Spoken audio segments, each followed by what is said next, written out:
Hello everyone, welcome back to Whisper Tales channel.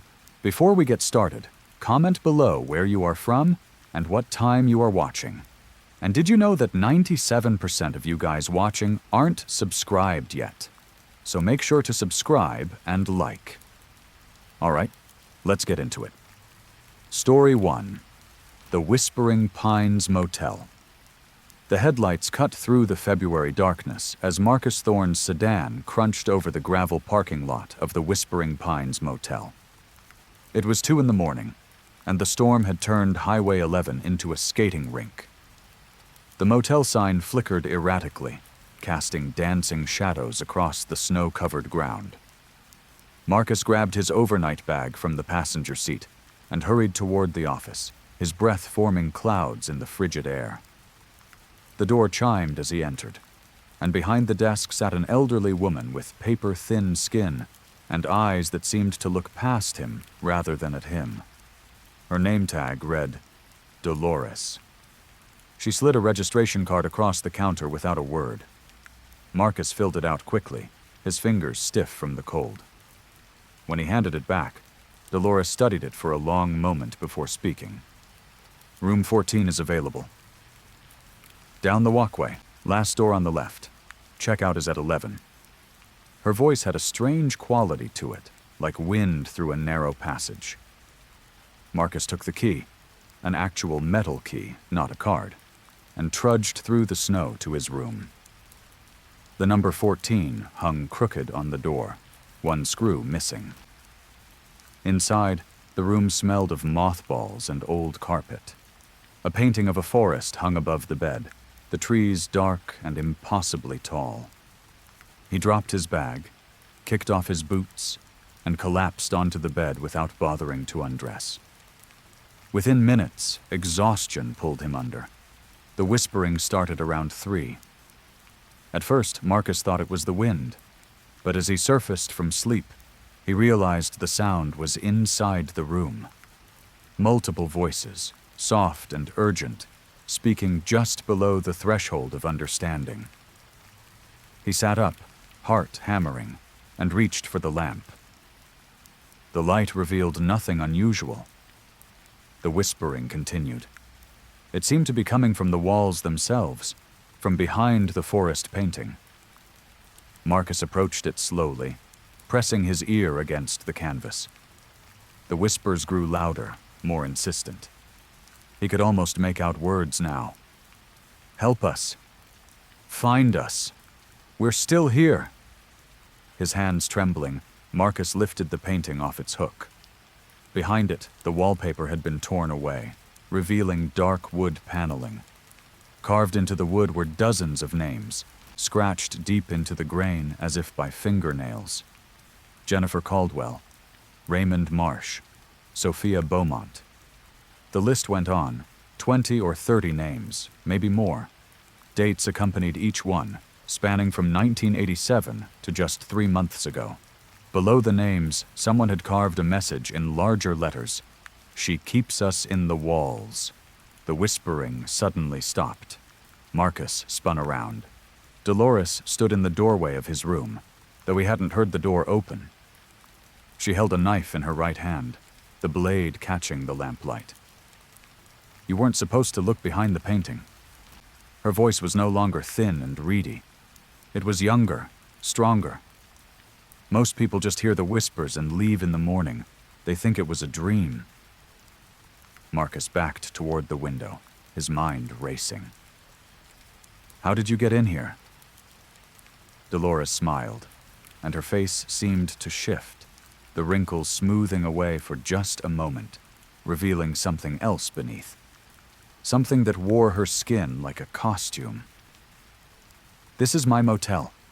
I have keys to every room. I've had keys for a very long time. She moved toward him with impossible speed. Marcus grabbed the lamp and threw it, but she batted it aside effortlessly. He lunged for the door, yanked it open, and ran into the freezing night in his socks. Behind him, Dolores emerged from the room, walking slowly now, confident. Marcus ran to his car, fumbling with his keys, his hands shaking so violently he could barely grip them. The engine roared to life, and he threw the car into reverse, tires spinning on the ice. As he sped away, he looked in the rearview mirror. Dolores stood in the parking lot, watching him go. The motel sign flickered once, twice, then went dark. Marcus drove straight to the police station in the next town, barely coherent as he told his story to a skeptical officer named Garrett Kowalski. Officer Kowalski agreed to check it out, more to calm Marcus down than anything else. They returned to the location at dawn. The Whispering Pines Motel was gone. Where the building had stood, there was only an empty lot, overgrown with dead grass and snow. No tire tracks in the parking area except Marcus's own from that morning. No sign that anything had ever been there. Officer Kowalski gave Marcus a long look. Maybe you fell asleep at the wheel, had a vivid dream. But Marcus knew what he'd seen. He pulled out his phone and showed Kowalski the registration card he'd photographed for his expense report. The officer's expression changed. That's the old Whispering Pines. It burned down in 1987. Owner died in the fire, along with several guests. Woman named Dolores Finch. Marcus's blood ran cold. What about the guests? Do you have their names? Kowalski made some calls. An hour later, sitting in a coffee shop, he showed Marcus the list of victims from the fire. Every single name carved into the wall behind the painting was on that list. Plus one more name that hadn't been there yet. Marcus Thorne. Marcus felt his chest tighten. That's impossible. That's my name. Kowalski's face had gone pale. According to this report, you checked into the Whispering Pines Motel on February 12, 1987. You died in your room. Room 14. But I wasn't even born in 1987, Marcus protested. Kowalski showed him the report. There was a photograph of the deceased Marcus Thorne from 1987. The face staring back at him was his own. Marcus left Ontario that day and never returned. But sometimes, late at night, he still hears the whispering in his walls. And he knows that Dolores is waiting for him to come back, to finish what was started 38 years ago. Because some debts transcend time itself. Story 2. The disappearing town of Ashford. Naomi Kettering had been driving for 6 hours when she saw the sign. Ashford, population 342. The small town wasn't on her GPS, but her phone had died an hour ago, and she desperately needed gas. She took the exit. The main street was eerily pristine. Victorian houses lined both sides, their paint fresh, their gardens immaculate despite it being late October. A church steeple rose in the distance. The gas station looked modern enough, though there wasn't another car in sight. A man emerged from the station as Naomi pulled up.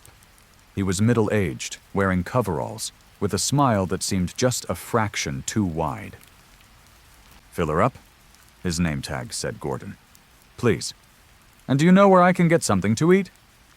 Gordon gestured down the street. "Emma's Diner. Best pie in Ontario. Can't miss it." As he pumped gas, Naomi noticed something odd. Every house had the same flowers in the garden, the same color curtains. Even the cars parked in driveways were the same make and model, just different colors. "You folks doing some kind of community project?" she asked. Gordon's smile never wavered. "We just like things nice and orderly here. Keeps everyone happy." The gas finished pumping. "That'll be $42. Naomi handed him her credit card, but Gordon shook his head. "Cash only, I'm afraid.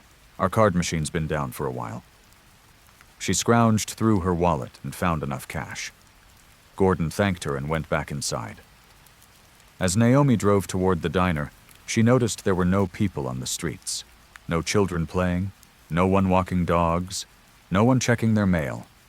Just empty sidewalks and those perfect, identical houses. Emma's Diner was a chrome-sided building that looked like it belonged in the 1950s. Inside, a waitress with a blonde beehive hairdo greeted her warmly. "Sit anywhere you'd like, honey. I'm Emma." Naomi slid into a booth. The menu was extensive, but every item was exactly $2. Pancakes, burgers, steak dinner, all the same price. "Your prices are very reasonable," Naomi said. Emma's smile was as unwavering as Gordon's had been. "We believe everyone should be able to afford a good meal. What can I get you?" Naomi ordered a burger and coffee. As Emma walked away, Naomi noticed there were no other customers in the diner. Through the window, the street remained empty. The food arrived impossibly fast, less than 2 minutes. The burger was perfectly cooked, the coffee exactly the right temperature. It should have been comforting, but something about the precision made Naomi's skin crawl. As she ate, she studied Emma. The waitress stood behind the counter, motionless except for the occasional blink, staring at nothing in particular. "Emma," Naomi called out, "how long have you lived in Ashford?" Emma turned, that smile snapping back into place. "All my life.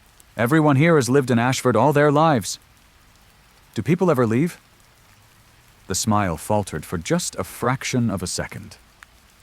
Why would they want to leave? Everything they need is right here. Naomi paid in cash and left quickly. She wanted to get back to the highway, back to familiar territory. But as she drove through town, following the signs for the exit, she found herself on Main Street again. She made another turn, following different signs. Main Street again, panic rising. She tried every side street, every turn. They all led back to Main Street. It was impossible. She'd driven in a straight line, but kept ending up in the same place. Finally, she pulled over and got out of the car. An elderly man was trimming a hedge in front of one of the Victorian houses. He had the same too wide smile. "Excuse me, can you help me find the highway?" The man lowered his shears. "Highway?" "There's no highway, miss. Just Ashford. But I came from the highway. I saw the exit sign." The man tilted his head, like a dog hearing a strange sound. "You must be confused. There's only Ashford. There's always only been Ashford." Naomi backed toward her car. Other people were emerging from houses now, all with those identical smiles, all walking toward her slowly. "You'll like it here," a woman called out. "We're very welcoming. Everyone stays." Naomi jumped in her car and drove, no longer caring about directions.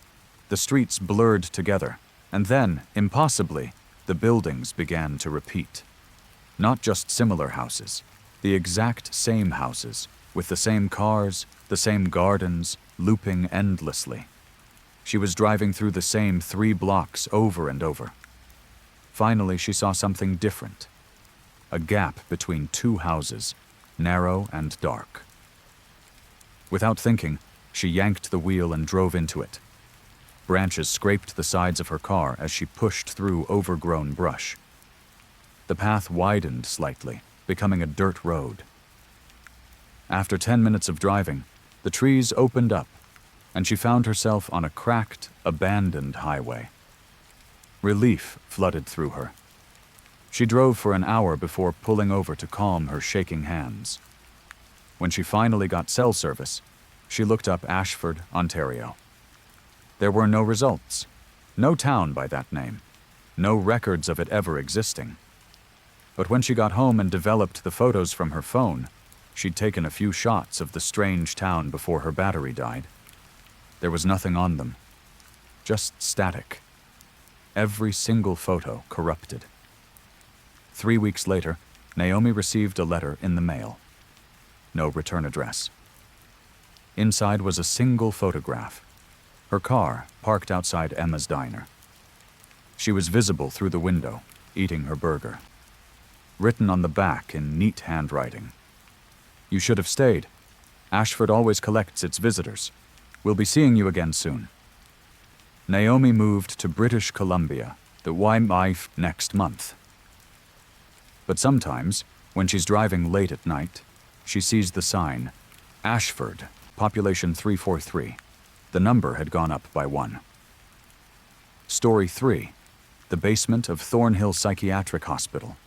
Riley Vasquez took the job at the abandoned Thornhill Psychiatric Hospital because the pay was exceptional.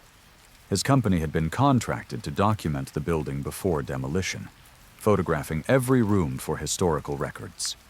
It was straightforward work, if a bit eerie. The hospital had closed in 1981 amid allegations of patient abuse. It had sat empty for over 40 years, slowly decaying on the outskirts of Thunder Bay. Riley arrived on a gray November morning, his camera equipment packed in a weatherproof case. The building was massive, 5 stories of Gothic architecture with barred windows and crumbling stonework. Riley started on the top floor, working his way down methodically. The rooms were mostly empty, stripped of furniture, with only occasional graffiti from urban explorers. By late afternoon, Riley reached the ground floor. According to the blueprints, there was a basement level. He found the stairwell door, its small window covered in dust. The door opened with a rusty shriek. The basement was different from the rest of the building. The walls were institutional green tile, many cracked but still intact. Emergency lights still functioned here, casting everything in a sickly yellow glow. The air smelled of mold and something else, something medicinal and wrong. Riley photographed the main corridor, then began checking rooms. Most were storage areas filled with rotting boxes and ancient medical equipment. Then he found the locked door. It was made of heavy steel, unlike the wooden doors everywhere else.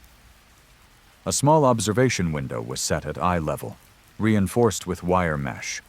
A faded sign read, "Special Treatment Ward, Authorized Personnel Only." Riley tried the handle. Locked, as expected, but his instructions were to document everything. He peered through the observation window. The room beyond was large, perhaps 30 feet square. Hospital beds lined the walls, their frames rusted, their mattresses long gone. But what caught Riley's attention was the floor. It was covered in scratches. Deep gouges in the concrete, thousands of them, crisscrossing in chaotic patterns, as if dozens of people had dragged their fingernails across the floor for years. And in the center of the room, someone had scratched words over and over. "It lives in the walls. It lives in the walls. It lives in the walls." Riley felt cold despite his heavy coat. He photographed the room through the window as best he could, then moved on, eager to finish this section. The next room was unlocked. Inside, file cabinets lined the walls. Riley opened one at random. Medical files, patient records from the 1970s. He photographed several for the archives, noting the disturbing treatments described: electroshock therapy, lobotomies, sensory deprivation. One file caught his attention. Patient 247, no name given. Admitted in 1976 for schizophrenia. The notes grew increasingly frantic. Patient claims something lives in the walls, responds violently when taken to basement ward. Patient scratched through restraints, fingernails removed as precaution. Patients claim spreading to other patients, isolation necessary. The final entry, dated March 3, 1981. Patient 247, deceased. Cause, malnutrition and dehydration. Patient refused all food and water, claiming, "It would use my body if I gave it strength." Full lockdown of basement ward recommended. Riley photographed the file and moved to exit the room. That's when he heard it. Scratching. It came from inside the walls, rhythmic and insistent. Fingernails on concrete. Riley froze, listening. The sound moved, traveling through the wall from right to left, like something crawling through the spaces between rooms. He should have left. Every instinct screamed at him to run, but he'd been hired to document everything, and he was stubborn. He followed the sound. It led him back to the locked steel door. The scratching was coming from inside that room now, frantic and desperate. Riley pressed his face to the observation window. The room was no longer empty. Figures crowded the space, dozens of them, dressed in rotting hospital gowns. They were thin, impossibly thin, skeletal, and they dragged their fingers across every surface: the walls, the floor, each other. Their fingernails were gone, leaving only bloody stumps that should have been bone, but somehow continued to scratch. Riley stumbled backward, his camera forgotten. The figures turned toward the door in unison. Their faces were hollow, eyes sunken so deep they were just shadows. Their mouths hung open. And that's when he realized. The scratching sounds were coming from their throats. They were creating the sound internally, mimicking the noise they'd made while alive. One of them pressed against the observation window. Its mouth moved, forming words Riley couldn't hear through the steel. But he could read lips. It lives in the walls. It used us up. Now it needs you. The lights flickered. In the darkness between flickers, the figure in the window changed. It was no longer skeletal. It was him. Riley stared at his own face, pressed against the glass, mouth open in a silent scream. When the lights stabilized, the figure was skeletal again. Riley ran. He sprinted down the corridor, up the stairs, through the ground floor, and out into the November afternoon. He didn't stop until he reached his car, and he didn't look back until he'd driven 5 miles. That night, safely home in his apartment, Riley developed his photographs. Most were fine, standard documentation shots. But the photos of the locked room were different. In each one, pressed against the observation window, was his own face. Not the skeletal figure. Him. Exactly as he looked today, photographing himself from inside a room he'd never entered. And in every photo, his future self was scratching at the glass. Riley quit the project. He told his supervisor the basement was too damaged to document safely. Someone else would have to finish the job. 3 weeks later, the hospital was demolished. Riley watched the news coverage, saw the old building collapse in a cloud of dust. He felt relief, finally. But that night, he heard it, scratching inside his apartment walls. Soft at first, then growing louder, more insistent, moving through his building, floor by floor, room by room, coming closer. Riley has moved 4 times in 6 months. The scratching follows him everywhere. And every night, he dreams of the basement room, of dozens of skeletal figures scratching endlessly. There's always an empty bed waiting. His bed. Story 4. The Ice Fisher of Lake Simcoe. Dalton Mercer and his brother Preston had been ice fishing on Lake Simcoe every winter for 15 years. They knew the lake better than anyone, knew the safe spots and the thin ice, knew where the fish ran deep and where the bottom dropped away into darkness. They set up their shelter on a Saturday in January, drilling through 2 feet of ice to reach the black water below. The temperature was -20, cold enough to freeze exposed skin in minutes, but inside their heated shelter, it was almost comfortable. They'd been fishing for 2 hours, trading a thermos of coffee and barely talking. That was their tradition, when Preston noticed something strange. "There's another shelter out there." Preston pointed through the clear panel in their tent. "Way out on the north end." Dalton looked. Sure enough, a small dark structure sat on the ice, perhaps half a mile away. "That's weird. Nobody fishes that section. The ice is unpredictable there." "Maybe they don't know," Preston suggested. "We should warn them." Dalton was already putting on his outer coat. They walked across the frozen lake, their boots crunching on wind-swept ice. As they got closer, they could see the shelter was old-fashioned, just canvas walls on a wooden frame. No modern materials, no Coleman heater visible. Smoke rose from a small chimney hole. "Hello?" Dalton called out as they approached. "You folks okay in there?" No response. Preston pulled back the canvas door. Inside, an old man sat on a stool, hunched over an ice hole. He wore clothes from another era: wool pants, a heavy Mackinaw coat, fur hat. His fishing line disappeared into the dark water. The man didn't look up. "Sir," Dalton said carefully, stepping inside, "you shouldn't be fishing out here. The ice isn't stable in this area." The old man finally turned his head. His face was weathered and gray, his eyes milky with cataracts. When he spoke, his voice sounded like ice cracking. "Been fishing this spot for 90 years. Know the ice better than my own hands." Preston and Dalton exchanged glances. The man had to be in his 90s at least, maybe older. Too old to be out here alone in this cold. "Do you have family we can call?" Preston asked. "Someone who knows you're out here?" The old man's mouth twisted into something that might have been a smile. "They know where I am. They always know." His line suddenly went taut.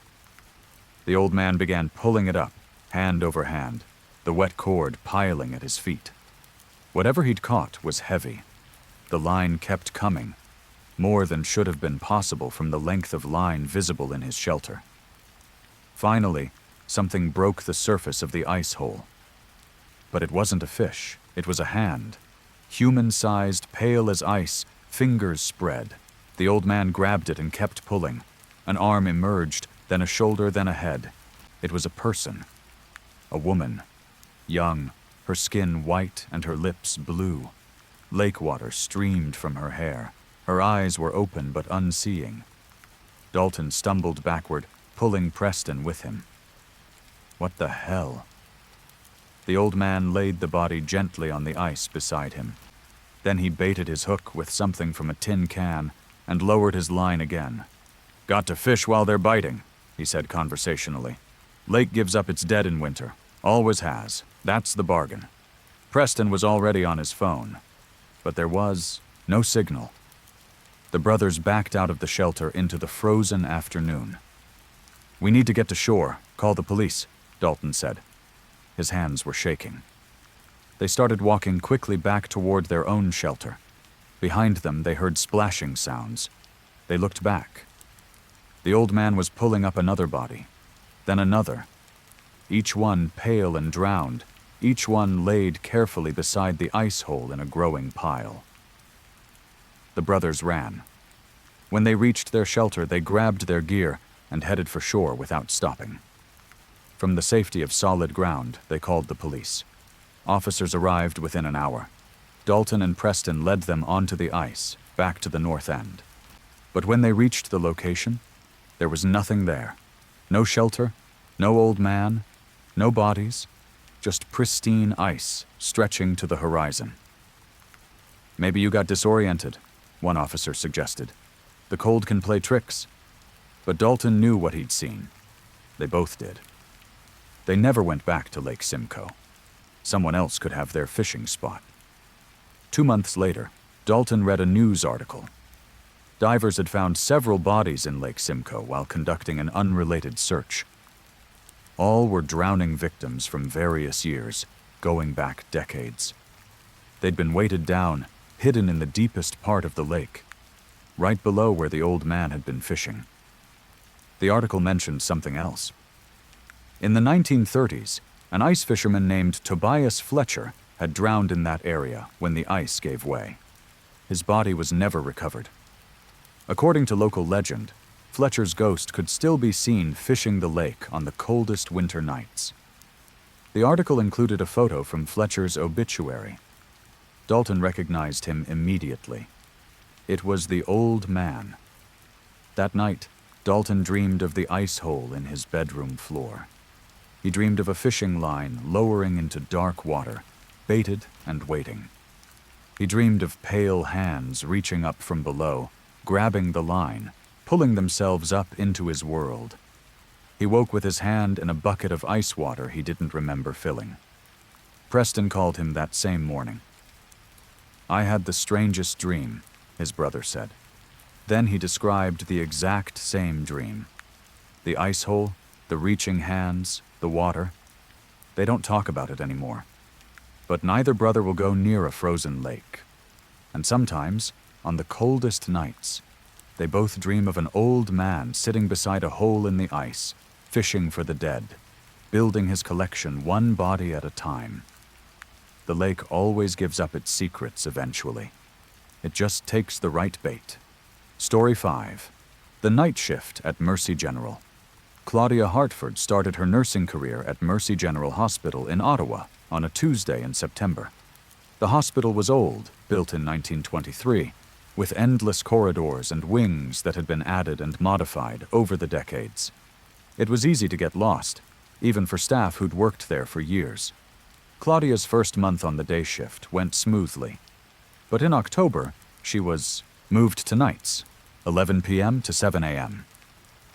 That's when things changed. Her first night, the charge nurse, a severe woman named Greta Holbrook, gave her a tour of the 4th floor where Claudia would be working. "You'll have 20 patients," Greta explained. "Most are stable. Do your rounds every 2 hours. If you need anything, I'll be at the nurses' station."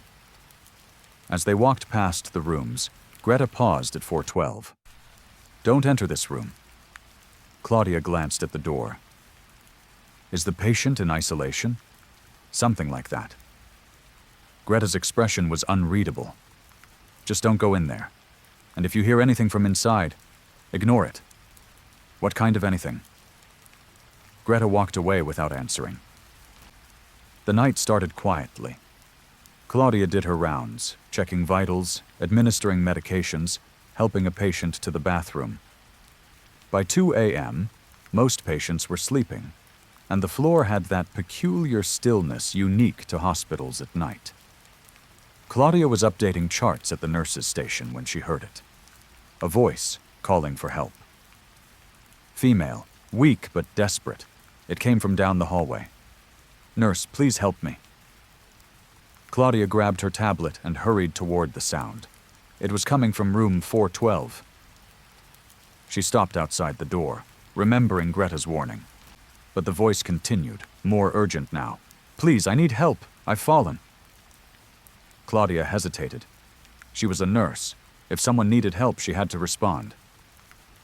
She pushed the door open. The room was dark. She fumbled for the light switch. When the lights came on, the room was empty. No bed, no equipment, nothing. Just bare walls and a floor covered in a thick layer of dust. The window was boarded up from the inside. But in the dust on the floor, there were footprints. Fresh ones, leading from the door to the center of the room, and then stopping abruptly, as if whoever made them had simply vanished. Claudia backed out slowly and shut the door. Her heart was racing. She went straight to the nurses' station and called Greta. "I need to tell you what just happened," Claudia began. "You went into 412, Greta said flatly. "I heard someone calling for help. Everyone hears it." Greta sighed. "Room 412 has been empty since 1987.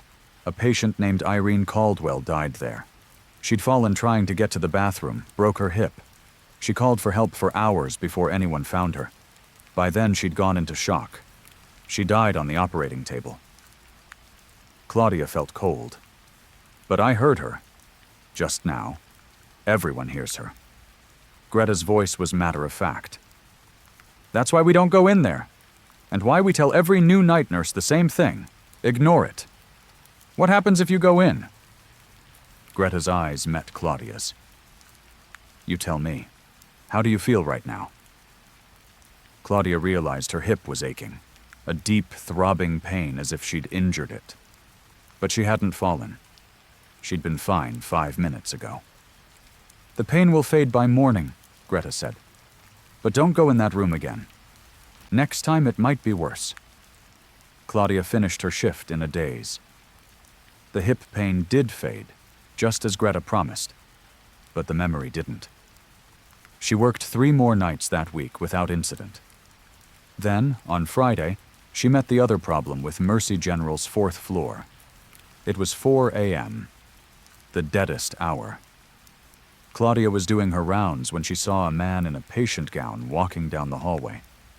He was elderly, moving with the shuffling gait of someone heavily medicated. "Sir," she called out gently. "Are you okay? Do you need help getting back to your room?" The man stopped but didn't turn around. "Room 428. "Okay, let's get you back there." Claudia approached him carefully, but when she got close enough to see his face, her breath caught. His eyes were sewn shut. Crude stitches, black thread, crisscrossing his eyelids. "Who are you?" Claudia whispered. The man smiled. "I'm patient 428. I've always been patient 428.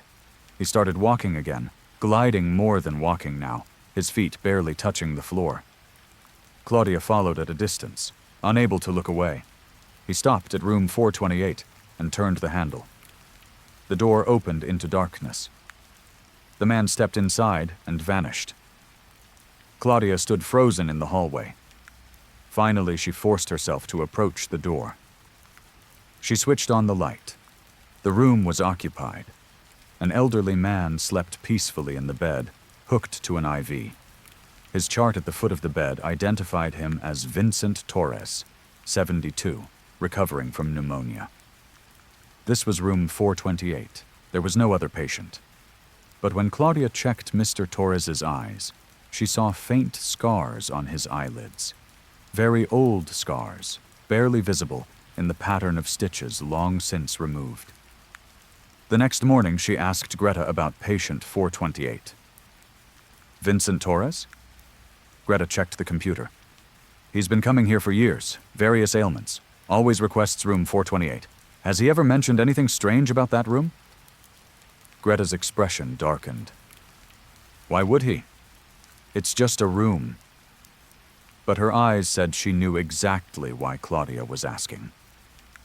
Claudia worked at Mercy General for 3 more months. She learned the rules. Don't enter room 412. Don't acknowledge the man. With sewn eyes, don't use the elevator on the 4th floor between 3 and 4 a.m. Don't look in the mirrors in the women's bathroom after midnight. Every night, shift nurse knew these rules. They passed them down informally, never written, never officially acknowledged. Management denied anything unusual about the 4th floor, but the turnover rate for night nurses was astronomical. Claudia finally quit in January. The last straw was the night she saw herself walking the hallways. Not a reflection, not a shadow. Actually herself, wearing the same uniform, checking the same patients, doing the same job. The other Claudia didn't seem to notice her. She just continued her rounds, mechanical and efficient. Greta saw her standing in the hallway, staring. "She'll be gone by morning," the charge nurse said quietly.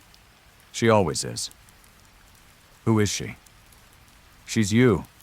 She's every night nurse who's ever worked this floor. We all leave something of ourselves here. The 4th floor collects us piece by piece. Eventually, there's more of us here than out there." Greta gestured at the hallways. "That's why I can't leave. I tried, years ago. But there's not enough of me left outside this hospital anymore. Most of me is here, walking these halls every night." Claudia left that night and never went back. But sometimes, late at night, she feels herself slipping. She'll be at home, reading or watching TV, and suddenly she's walking the halls of Mercy General's 4th floor, checking rooms, answering call lights. She's there and here simultaneously, existing in both places. And she knows that eventually, the hospital will have all of her. Most of her is already there, after all. The rest is just a matter of time. Story 6. The Photographer of Scarborough Bluffs. Liam Okonkwo was a landscape photographer, moderately successful, with a decent Instagram following and occasional gallery shows. He specialized in Ontario's natural landmarks, and in November, he decided to shoot a series on the Scarborough Bluffs at sunrise. He arrived at Cathedral Bluffs Park at 5:30 a.m. while the sky was still dark. The temperature hovered around freezing, and a thick fog rolled off Lake Ontario, reducing visibility to about 20 feet. Perfect atmospheric conditions. Liam set up his camera on the edge of the bluff, careful of the erosion that made the cliffs dangerous. He'd read about people falling, about the constant warnings to stay back from the edge. But he was experienced. He knew what he was doing. As the sun began to rise, painting the fog orange and pink, Liam started shooting. Through his viewfinder, the scene was ethereal. The fog, the lake, the ancient clay cliffs. He was getting incredible shots. Then he saw the woman. She stood at the very edge of the bluff, perhaps 50 feet to his left. She wore a white dress, completely inappropriate for the weather, and her long dark hair blew in the wind. She was looking out at the lake, motionless. Liam lowered his camera. The fog was thicker where she stood, and he could barely make out her silhouette. Something about her posture troubled him. "Hey," he called out. "Miss, you need to step back from the edge." The woman didn't respond. Liam started toward her, moving carefully on the uneven ground. The fog seemed to grow denser as he approached, and the temperature dropped noticeably. "Please, step back. It's not safe there." When he was about 10 feet away, the woman turned to look at him.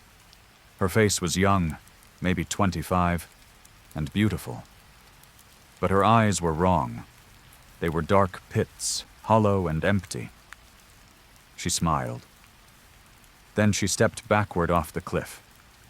Liam lunged forward, but he was too late. He reached the edge and looked down, expecting to see her body on the rocks below. Instead, he saw nothing. Just fog and water. He called 911, told them what he'd witnessed. Police and paramedics arrived within 20 minutes. They searched the beach below the bluffs. They found nothing. No body, no evidence anyone had fallen. The officer taking Liam's statement was skeptical. "Are you sure you saw someone?" "I'm positive." "She was right there. She stepped off the edge." The officer exchanged glances with his partner.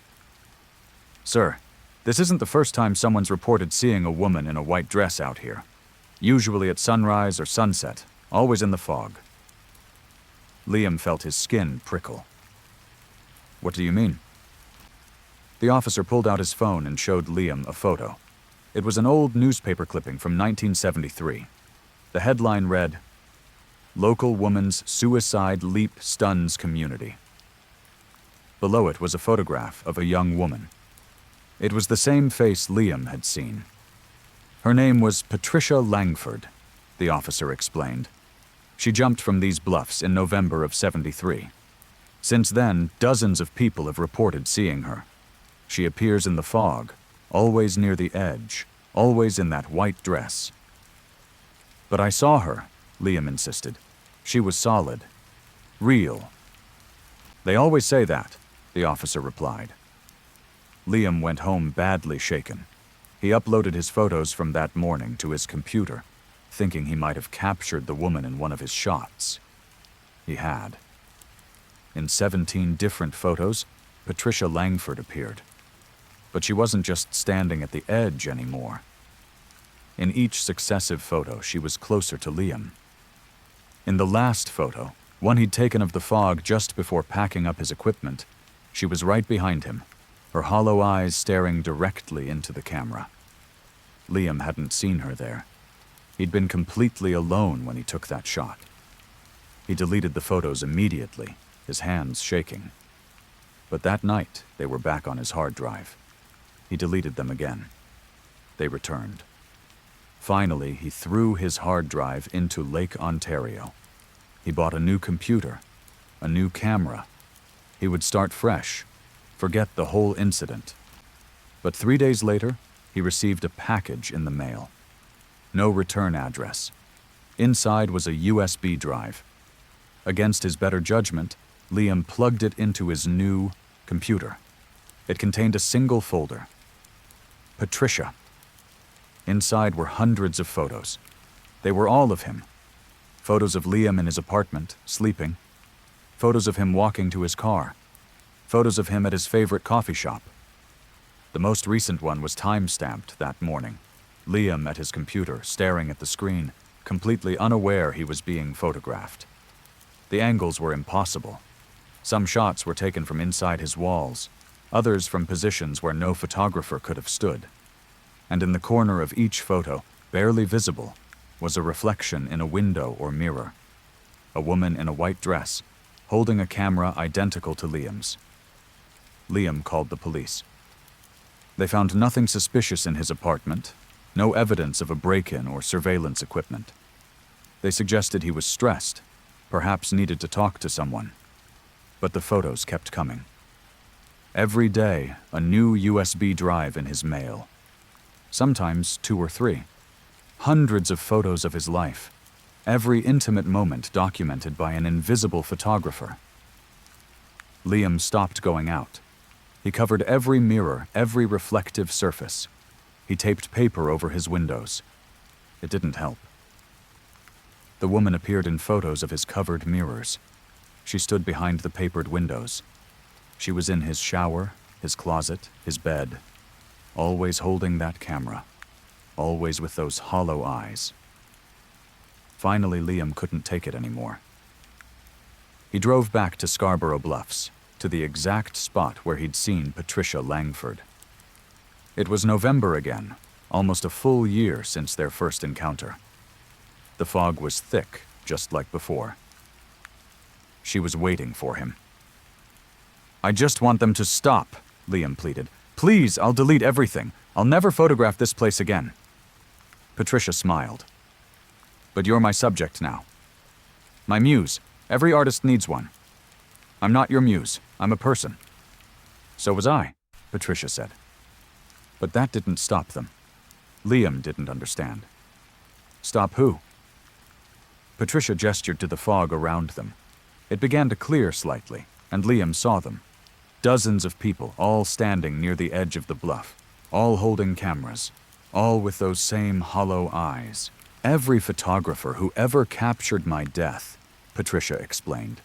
"Every person who took a picture of me jumping, who turned my tragedy into art, who displayed my worst moment in galleries and newspapers. They all became my subjects eventually. And now they photograph each other for eternity, trapped in the fog, always looking for the perfect shot of suffering." She raised her camera and took Liam's picture. The flash was blinding. "Welcome to the collection." Liam was reported missing in November. His car was found at Cathedral Bluffs Park, his camera equipment left on the cliff's edge. Police assumed he'd fallen, though no body was ever recovered. But sometimes, other photographers visiting the Scarborough Bluffs report seeing something strange in their photos. A figure in the fog, holding a camera with dark, hollow eyes. And if they look closely at the metadata, they'll find the photos are still being taken. New photos, uploaded automatically to the cloud, time-stamped with current dates. Endless photos of fog and cliffs and suffering, all credited to Liam Okonkwo. Still shooting, even now. Story 7. The last transmission from station 94.3. Willa Thibault worked as a late-night DJ at station 94.3, a small independent radio station in Sudbury. She hosted The Midnight Hour, playing obscure music and taking call-ins from insomniacs and shift workers. The station occupied the top floor of an old office building, just Willa and the equipment in the studio. The owner, Mr. Coronan, trusted her to lock up at 2 a.m. when her shift ended. It was a lonely job, but Willa liked the solitude. She could play whatever she wanted, talk about whatever crossed her mind. Her listeners were loyal, if few in number. On a Thursday in March, Willa received a strange call. "Station 94.3, you're on the air." The voice that responded was distorted, like it was coming through layers of static. "Hello, Willa. Hi there. Do you have a song request?" "I have a question." The voice was clearer now, definitely male. "Do you know what happened here, at your station?" Willa frowned. "What do you mean?" "Before it was a radio station. Do you know what this building was used for? I think it was just offices. Look, do you have a request or not?" "It was a psychiatric clinic. From 1962 to 1981, they did experiments on the top floor, where you're sitting right now. Willa felt cold. I think you have the wrong information. Patient 77, the voice continued. That was me. They tried to cure my schizophrenia with experimental treatments, electric current through the brain, sensory deprivation. They didn't cure me. They just taught me how to move through the airwaves. The line went dead. Willa sat in silence for a moment, unnerved. Then she forced a laugh. Okay, listeners, we got a weird one there. Let's get back to the music. She queued up the next song, but it didn't play. Instead, the same voice came through the speakers. I've been here the whole time, Willa, in the wires. In the equipment, waiting for someone who could hear me. Willa jabbed at the controls, but nothing responded. The voice continued. They silenced my body, but they made my mind so much louder. Now I live in every transmission, every broadcast. I am the signal. Panic rising, Willa yanked the main power switch. The equipment shut down, plunging the studio into darkness. But the voice continued, now coming from her dead phone, from her computer speakers, from the emergency radio in the corner. You can't turn me off, Willa. I'm everywhere now. And I'm so lonely. So very lonely. Stay with me. Willa ran from the studio, down 4 flights of stairs, and into the street. She called Mr. Coronan from her cell phone, her words tumbling over each other as she tried to explain. He met her at the station an hour later. Together, they went up to the studio. Everything was normal. The equipment was off, just as Willa had left it. Mr. Coronan powered it back on. Everything works fine, he said. Maybe you just had a weird caller and let it get to you. But Willa knew what she'd heard. She refused to go back. Mr. Coronan hired a replacement DJ, a young guy named Jake Rousseau. Willa tried to warn him, but he just laughed. Occupational hazard, right? Creepy calls? Jake lasted 3 nights. On the 3rd night, Jake's girlfriend, Madison, was listening to his show at home. Everything was normal until about 1 a.m. Jake was introducing a song when his voice changed mid-sentence. And this next track is from I'm in the Walls, a band called They Never Let Me Out, The Receivers, and it's I'm Still Here, called Fade Away. Madison called Jake's cell phone. He answered immediately. Did you hear that? He whispered. The voice. It's in my head. I can hear it even when the mic is off. Jake, get out of there. I can't. I tried the door. It's locked. And the voice is getting louder. Madison called the police. When they arrived and opened the studio door, Jake was gone. The equipment was still on, music playing normally. His coat and keys were there. But Jake had vanished. They found him 3 days later, wandering downtown, unresponsive. He was hospitalized for severe dehydration and psychological trauma. When he could finally speak, he kept repeating the same phrase. I heard every voice that ever broadcast from that station. Decades of voices, all at once, all screaming. And underneath them all, Patient 77, louder than everyone, asking me to stay. Jake never fully recovered. He lives in a care facility now, still mumbling about voices in the wires. Station 94.3 closed permanently. The equipment was sold off, the studio dismantled. The building was converted to apartments. But sometimes, late at night, residents report hearing broadcasts through their walls. Old radio shows that haven't aired in decades. News from years past. And occasionally, a voice asking if anyone can hear him, if anyone will stay and talk. Willa moved to Toronto and refuses to work in radio anymore. But she still listens sometimes, scanning through static in the dead of night. She knows Patient 77 is still broadcasting, still searching for someone to keep him company in the endless, lonely static. And one night, she heard something that made her blood run cold. her own voice crackling through the interference. A recording of the midnight hour from the night she fled the station. But it wasn't ending where it should have. The recording kept going. In this version, Willa never left. She stayed in the studio, talking to patient 77, keeping him company. Her voice grew weaker, more confused, until it merged with his, until they were both just static and longing, broadcasting forever into the dark.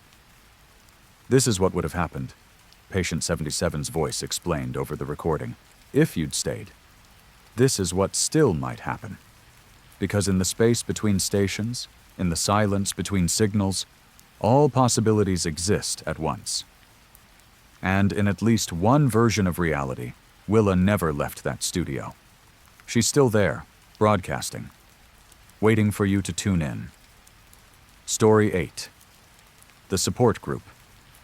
Cynthia Gallagher's therapist suggested she join a grief support group after her husband died.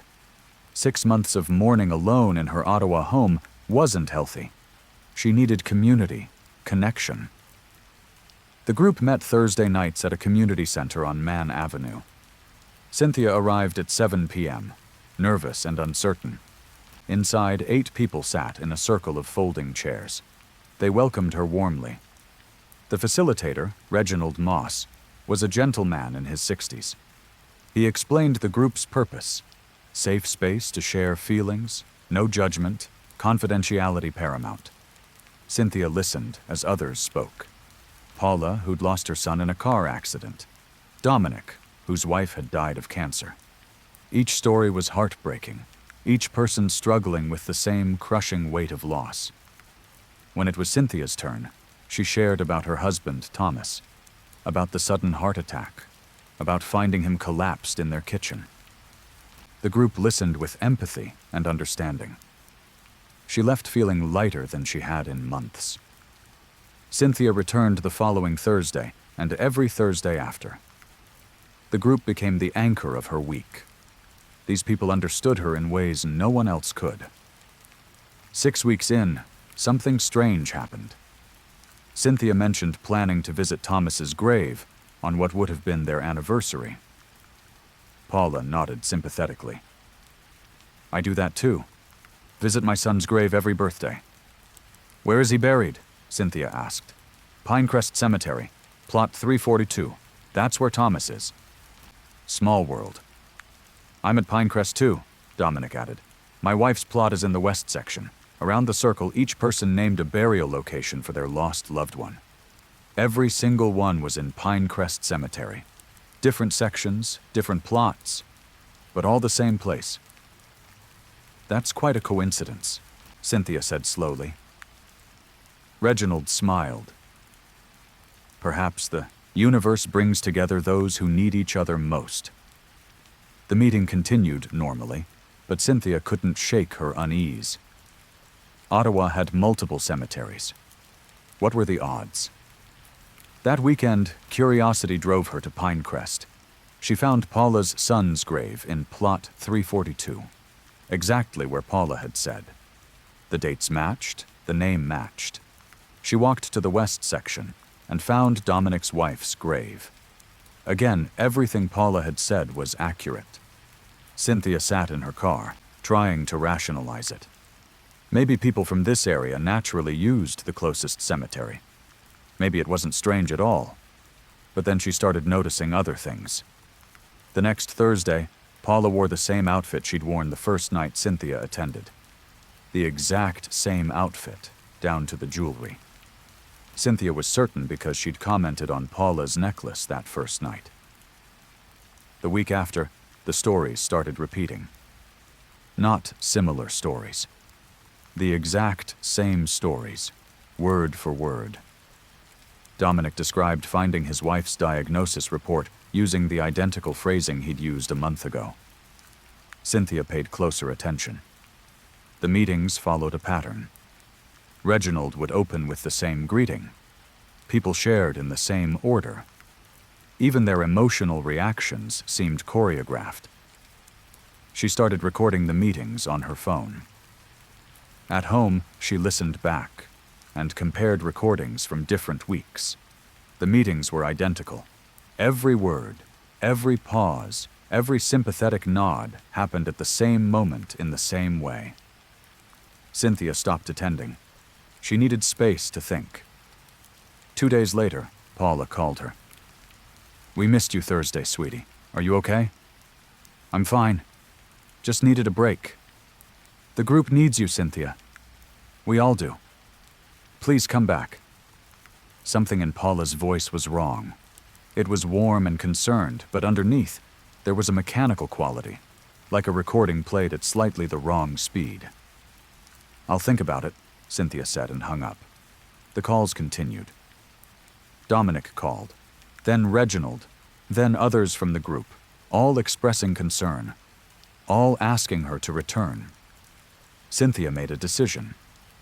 She would go to the community center, but not Thursday night. She went Tuesday afternoon. The building was open, events happening in various rooms. Cynthia found the room where the support group met. She opened the door. The group was there, all of them, sitting in their circle having their meeting. But it was Tuesday. They met on Thursdays. Reginald looked up.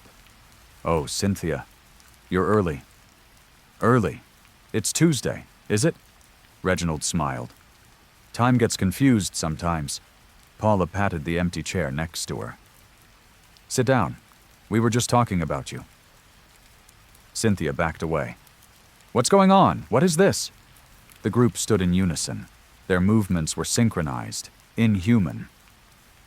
"You needed us," Reginald said. "You needed to grieve." "So we appeared." "Appeared from where?" "From the cemetery. From the graves you visit. We're all there, Cynthia. Together. Waiting." The room seemed to darken. The faces of the group members flickered, and for just a moment, Cynthia saw what they really were. Not people. Empty shells, maintained by something beneath, something that wanted her grief, needed it, fed on it. "Join us," Paula said. "You belong with us now." Cynthia ran. She made it to her car and drove home in a state of shock. That night, she researched the community center. The room where the group met had been closed since 2019 due to black mold. No groups were supposed to be meeting there. She called the community center directly. They had no record of any grief support group. There was no Reginald Moss registered as a facilitator. Cynthia realized the truth. The group had never been real, or rather they were real, but not alive. They were something else, something that gathered grief like flowers gather pollen, feeding on loss and pain. She moved out of Ottawa within a month. But the calls continued, from different numbers, always the same people. "We miss you. Come back. The group needs you." And sometimes, late at night, Cynthia dreams she's in that circle again, sharing her pain, feeding the hungry dead. She wakes up tired, drained, as if something has been siphoning her energy while she sleeps. Eventually, she knows, she won't wake up at all. She'll just join them permanently, another face in the circle, welcoming the next grieving soul. The group is always looking for new members. Loss is infinite, after all, and they're so very hungry. Story 9. The Curator. Finnegan Shaw worked as a night curator at the Royal Ontario Museum in Toronto. His job was to monitor the building's security systems and do periodic walking rounds through the galleries.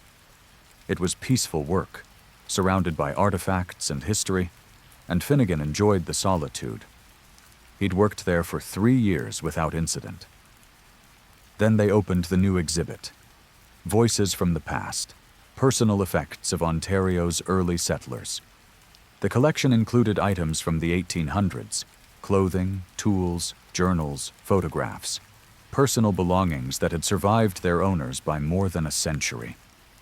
The centerpiece was a wooden trunk that had belonged to a woman named Abigail Winters. She'd been a schoolteacher in a settlement near what was now Peterborough. According to the placard, Abigail had disappeared in 1847 under mysterious circumstances. The trunk had been found in her home, filled with her possessions. The exhibit opened on a Monday. Finnegan's first night shift was Tuesday. He was doing his midnight rounds when he heard it. A voice, female, echoing through the third-floor gallery. "Hello? Is someone there?" Finnegan hurried toward the sound, his flashlight cutting through the dimness. The gallery was empty, but the voice continued, coming from the direction of the settler exhibit. "Please help me. I don't know where I am." Finnegan's skin prickled. He approached Abigail Winter's trunk. The voice was definitely coming from it. Against his better judgment, he opened the trunk. Inside were Abigail's belongings: a dress, a pair of shoes, a hairbrush, a small leather journal. Nothing unusual. But the moment he opened the trunk, the voice stopped. Finnegan closed the trunk and stepped back. Immediately, the voice resumed. "Why did you lock me in here? Let me out." Finnegan grabbed his radio and called his supervisor, a man named Hugh Rasmussen. Hugh arrived within minutes, looking skeptical. "You heard a voice coming from a trunk? I know how it sounds, but..." Hugh opened the trunk. Silence. He closed it. The voice didn't return. "Maybe the HVAC system is creating weird echoes," Hugh suggested. "Or you're tired. Why don't you take your break early?" But Finnegan knew what he'd heard. After Hugh left, he stayed near the exhibit, listening. At 2 a.m., the voice started again. This time, Finnegan didn't open the trunk. He just listened. "It's dark in here. So dark. I can't see my hands. I've been here so long. Please, someone help me." Finnegan made a decision. He took out his phone and called Dr. Elena Popoff, the historian who'd curated the exhibit. She answered groggily.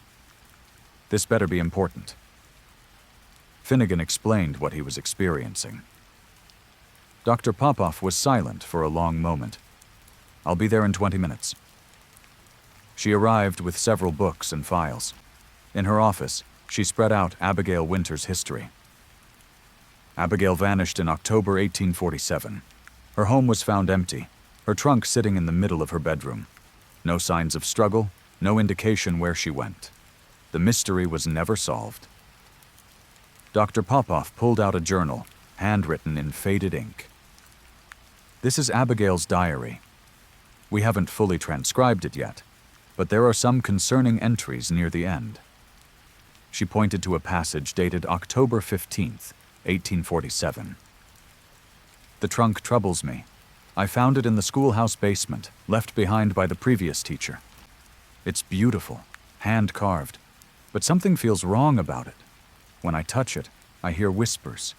I should dispose of it, but I cannot bring myself to part with it. It pulls at me." October 20th. "I dream of the trunk.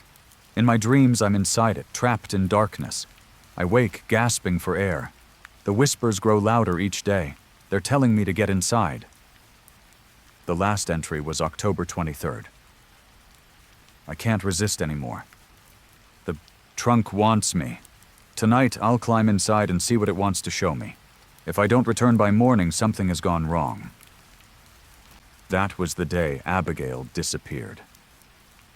Dr. Popoff looked at Finnegan. "Do you believe in cursed objects? I didn't until tonight." They went back to the gallery. The voice had stopped again. The trunk sat innocently under the gallery lights, just an antique wooden box. "What if she's actually in there?" Finnegan asked. "What if she climbed inside and somehow got trapped?" "Trapped how? It's just a trunk." "I don't know." "But what if?" Dr. Popoff considered this. "There are legends of objects that exist in multiple places at once, folk tales about doorways to other spaces. If we're entertaining the impossible..." They opened the trunk and removed all of Abigail's belongings, examining every inch. The trunk was empty, completely normal. Except when they measured it. The internal dimensions were larger than the external dimensions. Not by much, just a few inches. But it was mathematically impossible. Finnegan felt his heart racing. What does this mean? Dr. Popoff's face had gone pale. I don't know, but we need to close this exhibit immediately. They sealed the gallery and called the museum director. In the morning, a team of experts arrived. Historians, physicists, even a paranormal investigator that Dr. Popoff knew from academic circles. They studied the trunk for 3 days. The dimensional anomaly was confirmed. The space inside the trunk was definitively larger than the space it occupied. It violated basic laws of physics. On the third night, the paranormal investigator, a woman named June Kowalski, suggested something radical. Someone needs to go inside, all the way inside. Close the lid. See what happens. That's insane, Dr. Popoff protested. But it might be the only way to help Abigail. She's been trapped in whatever space this trunk opens to for 176 years. Finnegan volunteered before he could think better of it. They rigged him with a radio, a flashlight, and a rope tied around his waist. 4 people would hold the rope. If anything went wrong, they'd pull him out immediately. Finnegan climbed into the trunk. It was cramped, uncomfortable. He had to curl into a fetal position to fit. The lid closed above him, blocking out all light. For a moment, nothing happened. Then the space began to expand. Finnegan felt it happening. The trunk was growing, or he was shrinking, or the space inside was unfolding into something vast. His flashlight illuminated wood walls that stretched upward and outward into impossible dimensions. He was no longer in a trunk. He was in a room. A bedroom, small and simple, furnished with 19th century furniture. A bed, a dresser, a window that showed eternal darkness outside. And sitting on the bed was Abigail Winters. She looked exactly like her photograph. Young, perhaps 30, wearing the dress that was now in the museum's collection. But she was translucent, like a projection. "You came," she said. Finally, someone came. "What is this place?" "The trunk is a door," Abigail explained, "to a pocket of space outside regular space. I found it, and I was curious, and I entered. But I couldn't find my way back out.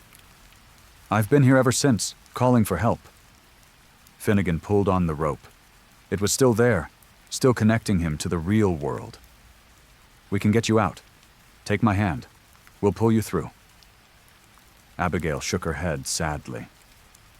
"I tried. For years I tried.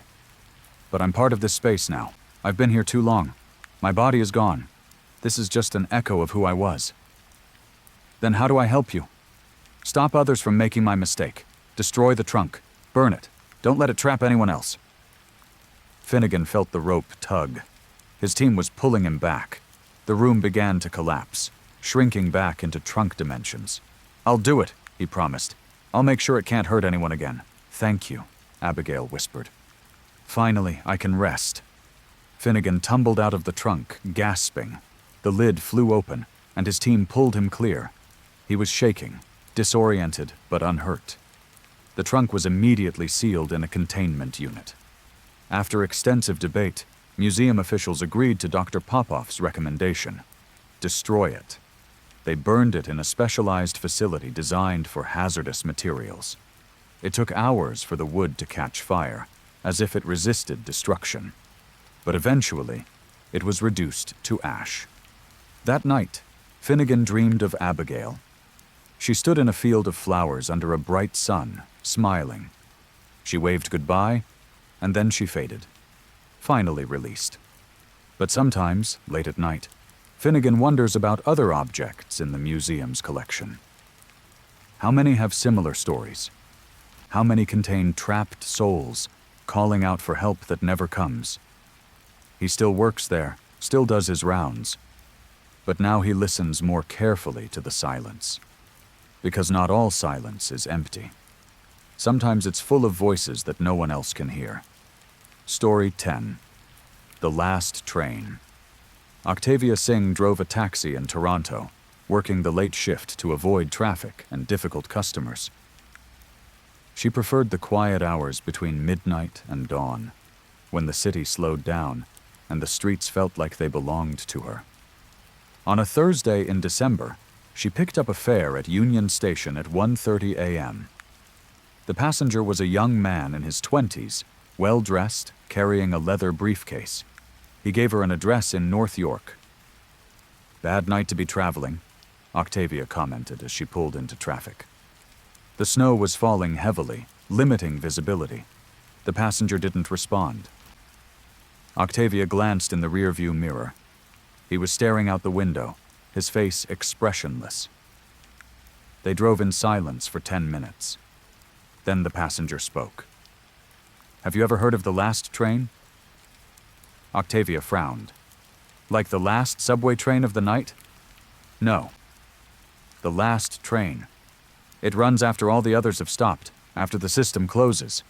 Some people say it appears at exactly 3 a.m. at one specific platform. But only certain people can see it. Sounds like an urban legend." "Maybe." The passenger's reflection met her eyes in the mirror. "Or maybe it's real. Maybe some of us are meant to take that train. Maybe we don't have a choice." Octavia felt uneasy. "Where exactly are we going?" The passenger gave her an address, 4782 Yonge Street. Octavia drove through the snow-covered streets. The address he'd given was an apartment building, dark and quiet. She pulled up to the curb. "That'll be $42. The passenger handed her exact change, counted out in bills and coins. Then he said something strange. "When you see the last train, don't get on, no matter what they tell you." Before Octavia could respond, he was out of the car, walking toward the building. She watched him go, then checked her passenger log. There was no record of picking anyone up at Union Station. Her system showed she'd been empty since her previous fare at midnight. Octavia told herself it was a glitch, probably the weather affecting the system. She accepted another call, a pickup at a bar on Queen Street West. But the passenger's words stayed with her. The last train. 3 nights later, Octavia was driving past Union Station around 2:45 a.m. when her car died. Just shut off completely, losing power mid-intersection. She coasted to the curb, tried the ignition. Nothing. Her phone was dead too, and her watch had stopped at exactly 2:45. Around her, the city seemed frozen. No cars moving, no lights changing, no people visible anywhere. Snow fell in absolute silence. Octavia got out of her taxi and looked around. Union Station was the only building with lights on. Through the glass doors, she could see the interior was lit, though it should have been closed. She approached cautiously and pushed through the doors. Inside, the station was empty, but active. Departure boards showed train times. Vending machines hummed. But there were no people. Then she heard it. A train approaching. Octavia descended to the subway platform. A train was pulling in. Not a modern TTC subway car, but an old train, the kind that hadn't run in Toronto since the 1960s. Its headlight cut through the tunnel darkness, and its brakes squealed as it stopped. The doors opened. Inside, the train was full of passengers. They sat in neat rows, all facing forward, all motionless. Their clothes spanned different eras: 1970s fashions, 1980s business attire, 90s grunge, contemporary styles. But they all shared one feature. They weren't breathing. Octavia backed away from the platform edge. This was the last train. The passenger had warned her. "Please board," a voice announced over the speakers. "This is the last train. All passengers must board." Octavia saw a woman in a conductor's uniform, standing at the end of the platform. She hadn't been there a moment ago. "Where does it go?" Octavia asked. The conductor smiled. "To the last stop." Where everyone eventually goes. Some people ride it sooner than expected.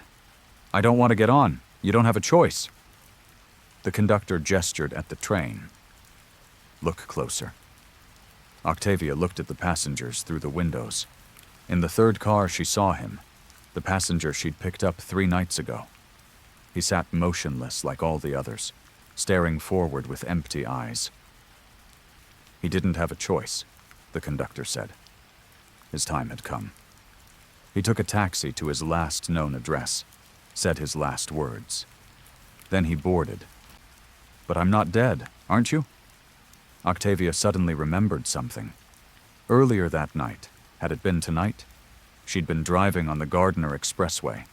There had been black ice. Her taxi had spun out, crashed through the guardrail. She remembered the sensation of falling, the dark water of Lake Ontario rushing up to meet her. No, Octavia whispered. No, I made it out. I kept driving. You died in the lake, the conductor said gently, at exactly 2:45 a.m. But death doesn't always happen instantly. Sometimes the mind takes a while to catch up. Sometimes we get a few more hours, a few more fares, a chance to finish our last thoughts. The train doors chimed, preparing to close. It's time, Octavia. Everyone on this train had their moment of denial, too. But the last train always comes, and it always leaves on schedule. Octavia felt herself moving toward the train. Not walking, being pulled, as if by invisible hands. She tried to resist, but it was like fighting a current. She stepped aboard. The train was warm inside, almost comfortable. She found an empty seat and sat down. Around her, the other passengers remained frozen, trapped in their last moments forever. The doors closed.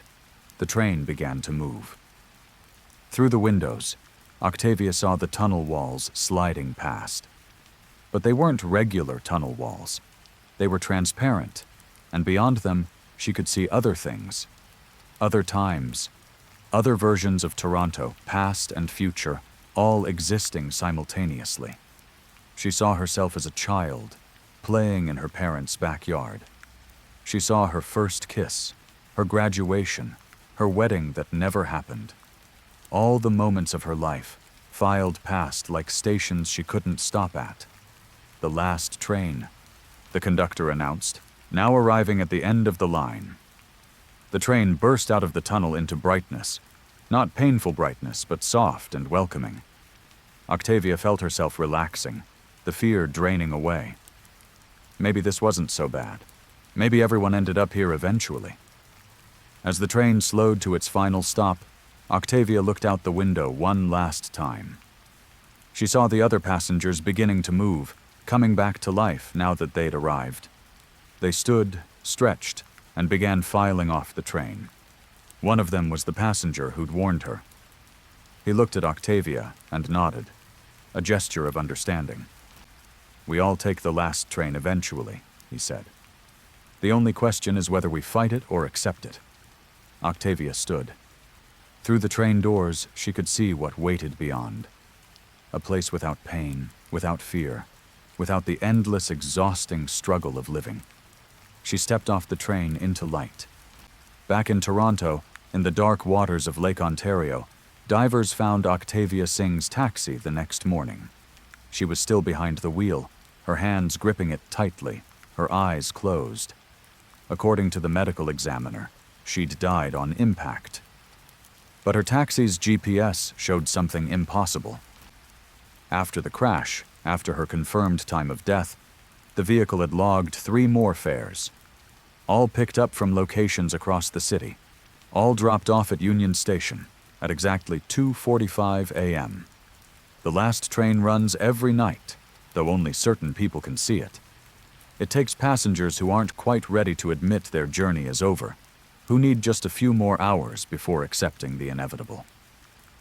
If you're ever in Toronto late at night, and all your electronics suddenly die at 2:45 a.m., be careful. The last train might be waiting. And if you hear an old-fashioned train pulling into a station that should be closed, remember Octavia's story. Some trains you board willingly, Others have already chosen you as a passenger. Either way, everyone reaches the last stop eventually. The only question is how long you'll deny you're already on board.